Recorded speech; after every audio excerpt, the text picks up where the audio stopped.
Alright, so the starter came out right here. That's the oil nut. That's the driver tire. That's the passenger tire that's removed. And finally, it's in my arms. Ooh, crazy day. I would say 5 hours if you're gonna work and try to find tools.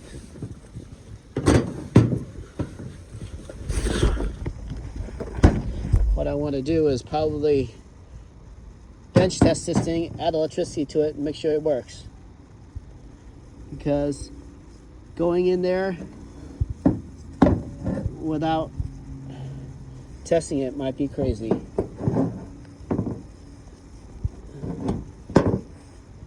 So I would say add a negative here, add a positive here, and then give yourself a positive here, jump from there to there, and see this baby come out.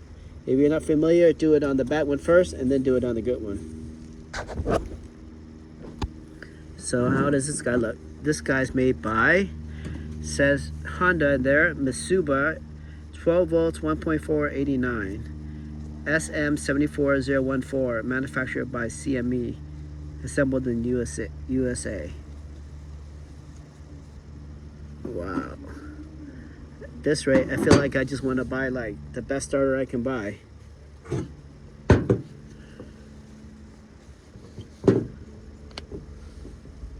Looks pretty identical.